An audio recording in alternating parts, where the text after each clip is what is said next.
Hər vaxtınız xeyir olsun. Kanalıma xoş gəlmisiniz. Bugün hər kəsin bildiyi ev üsulu şaurma hazırlayacağıq. Gördüyünüz bu ingredientlərlə. İlk öncə döşətimizi videoda göründüyü kimi doğrayırıq. Mütləq deyil ki, belə doğrayaq. Sizə necə uyğundursa elə də doğrayın. Mənə belə asan olur sonra lavaşın içində bükməyə. Kartofları da gördüyünüz kimi doğrayırıq. Uzun olanda daha asan olur. Sonra döşətini, daha sonra isə kartofu qızardırıq. Və bütün bunlar qızarana qədər, hazır olana qədər biz əsas məsələ olan şaurmanın sousunu hazırlayacağıq. Mən burada miqdarları yaza bilməyəcəm. Siz öz istəyinizə uyğun mayonez, xama və duzlu xiyar əlavə eləyə bilərsiniz. Bizdə duzlu xiyarı çox sevirlər. Mən ona görə artıq əlavə eləyirəm. Xırda doğrayıram blenderda əzməmək üçün. Sarımsaq da əlavə eləyirik. O da təbii ki, hər kəsin zövqünə uyğun.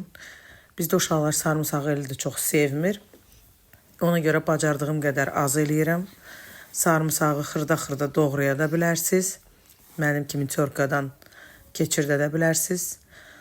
Hamısını qarışdırdıqdan sonra bizdə uşaqlar şaurmanın içində pomidor da xoşlayır. Ona görə mən pomidoru da əlavə edirəm. Bütün ingredientləri uzun doğrayıram, fikir verdinizsə. Iceberg kələmi kahı ilə də əvəz eləyə bilərsiniz. Kahı acı olduğu üçün mən çox da tərcih eləmirəm. İstədiyiniz lavaşı götürürsünüz və istədiyiniz qədər sosunu əlavə eləyirsiniz. Məncə şaurmanın sosu nə qədər çox olsa bir o qədər dadlıdır. Əsas sirri də elə sousdadır. Sonra ingredientləri yenə də istəyinizə uyğun olaraq istədiyiniz miqdarda əlavə eləyirsiniz. Videoda gördüyünüz kimi rulon şəklində bükürsünüz.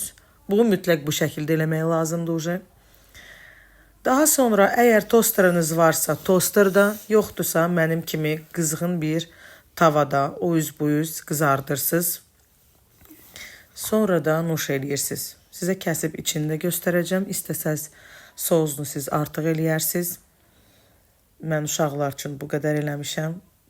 Çox dadlı olur, çox bəyənir bizdə hamı. Hazırlayan olacaqsa nuş olsun.